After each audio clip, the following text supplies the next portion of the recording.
महिलाएं गांव से जुड़ी हुई हैं, ज़्यादातर महिलाएं गांव से जुड़ी हुई हैं। तो बंधन बैंक से इस उम्मीद में हमने संस्था का अकाउंट खुलवाया कि ये हमें गांव में महिलाओं को शिशु लोन से लेके छोटा लोन भी दिलवाने में मदद करें, क्योंकि सबसे बड़ा जो हमारा ज़रूरत होता है वो फंड की होती है। तो सबसे पहले हम ये बताना चाहते हैं कि WCS उत्पत्ति का कारण क्या हुआ। मैं तो सिर्फ कुछ अपनी बातों को इमोशनल तरीके, भावनात्मक और नैतिक रूप से ही रखना चाहूँगी, लेकिन हमारी CEO जो है हमारी संस्था ने कैसे काम किया, हम आगे कैसे काम करेंगे और हमारी संस्था सरकार से क्या चाहती है वो हमारे CEO के प्रेजेंटेशन में होगा।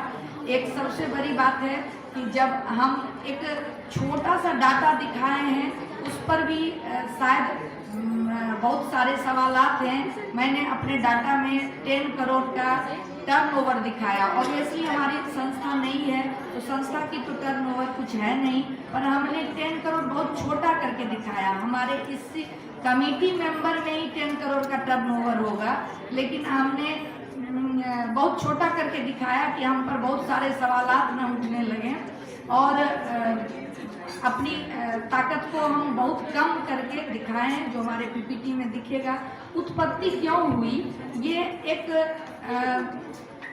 नॉर्मल सा रास्ते चलते चलते में ये कारण बन गया। हमने 11 में काम शुरू किया। अब हम खुद उद्यमिता में आए तो मुझे खुद मालूम नहीं था कि हमें करना क्या है, बस काम करना है। और अपनी जर्नी में इतनी सारी बाधाएं आई और चूँकि हम खादी से जुड़े हुए थे और हम हैंडलूम चलाते थे, मुझे सक्सेस होने के बाद लूम को देखने का भी घर से मौका मिला। तो ये परेशानी एक लाइन में बयां करती है कि हम लोग काम करने में कितने परेशान होते हैं। घर की जो एक सामान्य जिम्मेदारियां होती हैं वो भी महिलाओं की हैं और हमें बाहर भी सक्सेस होना है। तो हम ये जितनी हमारी दोस्त थी, ये 10 साल के जर्नी में हमने सबके कष्टों को देखा। गांव में भी बहुत सारी कृषि पशुपालन से सदियों से हमारी महिला जुड़ी हुई हैं, लेकिन उनको ये नहीं कहा जाता है कि ये उद्यमी है। मतलब दूध, छाछ, जो भी बनाना होता है, जो भी पशु का काम होता है। मैंने एक ग्रुप में एक बार बोला कि कृषि और पशुपालन से कितनी महिलाएं जुड़ी हुई हैं, तो हंसने का स्टिकर आने लगा। बहुत सारे लोगों का हंसने का स्टिकर आया। मैंने यही पूछा कि आप अपनी माँ, बहन, पत्नी, इनका नाम क्यों नहीं बता पा रहे हैं, जबकि आप मैक्सिमम काम उनसे ले रहे हैं। तो फिर वो जो पैसा आया वो आर्थिक रूप से वो उद्यमी नहीं हो पाए, लेकिन शारीरिक रूप से वो उद्यमी है। तो इन सब क्रम में धीरे धीरे हम लोगों का क्या हुआ कि अपने आप में अपना प्रॉब्लम सॉल्व करते करते दूसरे का भी प्रॉब्लम सॉल्व करने लगे। हम लोग कुछ ग्रुप मिलकर, कमेटी मेंबर सब मिलकर धीरे धीरे कारवा बढ़ता गया और आज ये बहुत प्राउड से हम बता रहे हैं, शायद हम अपने को इस चीज़ में भी कम करके बता रहे हैं कि मिनिमम 700 महिलाएं तो पटना में हमसे जुड़ी हुई हैं डायरेक्ट रूप से, और वो सभी महिलाएं अपने आप में संस्था हैं।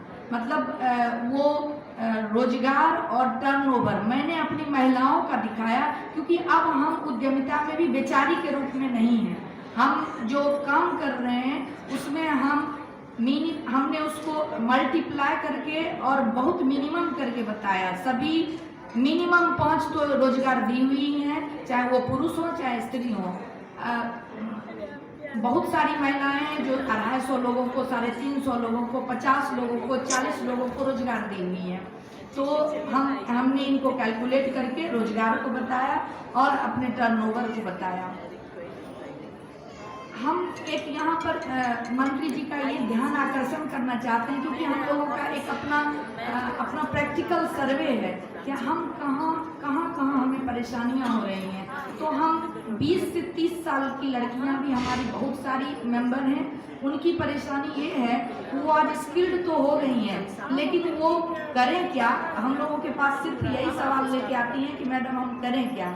सबसे बड़ा प्रॉब्लम हमने इतने दिनों में देखा कि जानकारी की कमी। एक तो उद्यमिता स्टार्ट कैसे किया जाए। अधिकांश के दिमाग में था कि हम जो चीज़ बना रहे हैं उसको बेचें कैसे, लेकिन हम लोगों ने इसको थोड़ा अच्छे से संभाला कि आप उद्यमिता क्या है उसको पहले समझना शुरू करें, और जैसे जो स्टेप है उद्यमिता की वो करिए। और 30 से ऊपर की महिलाओं का प्रॉब्लम है कि उनका घर से सपोर्ट कम होता है, घर की सारी जिम्मेदारियां होती हैं, उसके बाद वो फंडिंग के लिए तो दोनों ग्रुप को प्रॉब्लम होता है। तो 30+ महिलाओं की ये दिक्कतें होती हैं।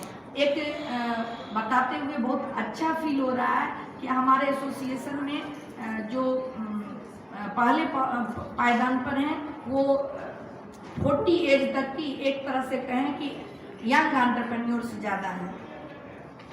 हमने जब हमारा काम आगे बढ़ गया तो हमने ये अध्ययन करना शुरू किया कि सेवा गुजरात, एलिप हैदराबाद और भी कई राज्यों की जो महिलाओं का संगठन है, अभी भी हम गए अहमदाबाद तो हम सेवा से जाके मिले, सेवा की प्रेसिडेंट से। तो ये ध्यान आकर्षण हम करना चाहेंगे सरकार का और माननीय उद्योग मंत्री जी का कि यदि थोड़ा सा हैंड होल्डिंग अगर हम लोगों का हो जाए तो हम आधी आबादी हैं, जरूर हम बिहार के विकास में एक बहुत अच्छा और बहुत ताकत से हम इसको बदल सकते हैं परिदृश्य को। क्योंकि हमने दूसरे राज्यों में देखा कि महिलाओं के संगठन, हम जब अहमदाबाद के EDII कॉलेज में खड़े थे तो वहाँ हमने देखा कि 20 करोड़ का एक प्रोजेक्ट ऐसे संस्था को मिला हुआ था। तो वो सभी हैंड होल्डिंग के लिए ऐसे संस्थाओं को चुनते हैं। आज एलिप हैदराबाद जो है उनकी मैडम से मैंने बात किया, रमा देवी से, तो उन्होंने कहा कि हमने कहा कि मैम हम तो 6 साल से बहुत मेहनत कर रहे हैं लेकिन कुछ समझ में नहीं आ रहा है हम कैसे स्टैंड करें और कैसे लोगों को मदद पहुंचाएं। पर्सनल लेवल पर हम लोग अपने फंडिंग से, अपनी बुद्धि से या और कुछ प्रोफेशनल के सहयोग से तो मदद कर रहे हैं, लेकिन बड़ा कैसे हो सकते हैं, आप लोग कैसे बड़ा हो गए। तो उन्होंने यही कहा कि आपको सरकार के पास जाना चाहिए अपने प्रपोजल के साथ, अपनी बातों के साथ, और जो भी है इंक्यूबेशन सेंटर लीजिए, अपनी ऑफिस होनी चाहिए, ताकि आप एक सिस्टमेटिक जब तक काम नहीं करेंगे तब तक आप आगे नहीं बढ़ेंगे। तो एक चीज़ हम लोगों ने पहले भी महसूस किया और अभी भी हम लोग ये जिम्मेदारी लेते हैं कि सिर्फ सरकार को थोपने से हमारा बिहार विकसित नहीं हो सकता है, हमें भी पूरी कोशिश करनी चाहिए, जो हम लोग कर भी रहे हैं। आज तीज का सब लोग जान ही रहे हैं, मेरे पर बहुत ज़्यादा इमोशनली दबाव हुआ कि नहीं आज के दिन बिल्कुल नहीं रखिए, फ्लॉप हो जाएगा और कोई नहीं आएंगी। तो मैंने कहा कि 15 अगस्त यदि नहीं बदलता है और आपका बर्थडे और मैरिज डे यदि नहीं बदलता है तो हम क्यों अपना बदल दें। और अगर ये शायद ईश्वर की बड़ी परीक्षा होगी कि हम पहली बार सरकार के और पब्लिक के नज़र में आना चाहते हैं, उस दिन भी हमारे लिए बाधाएं हैं, तो हम लोग तो बाधा लेकर ही पैदा किए हुए हैं।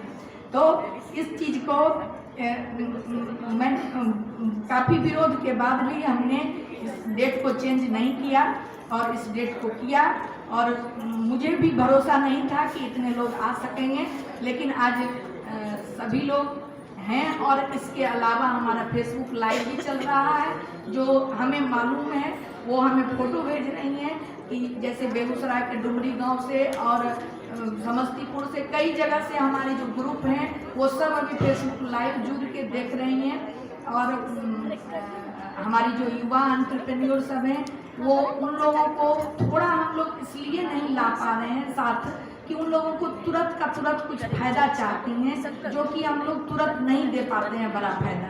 तो अब हमारा यही गुजारिश है, और हम कैसे काम करते हैं, हमें क्या चाहिए, ये हमारी CEO जो है वो सिस्टमेटिक PPT दिखाएंगी। और मैं सिर्फ यही चाहती हूँ कि ये भरोसा दिलाती हूँ सरकार को भी और सबों को भी कि हम लोग जैसे चले थे ये अपने दम पर चलते रहेंगे।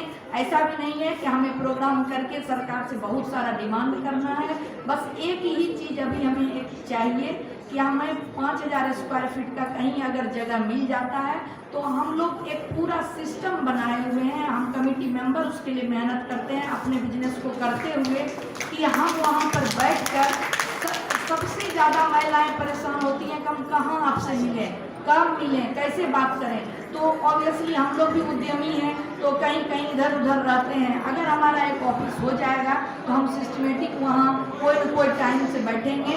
और सबसे जो परेशानी है कि मैडम क्या करें, हम भी कुछ करना चाहते हैं लेकिन कैसे करें, क्या हो सकता है, ये सब हम एक जगह हल देना चाहते हैं। यही हमारी एक गुजारिश छोटी सी अभी है और आगे अगर हमें सक्षम सरकार समझेंगी, हम अब एक अच्छे से प्रपोजल के साथ सारे डिपार्टमेंट में जाएंगे और मिलेंगे।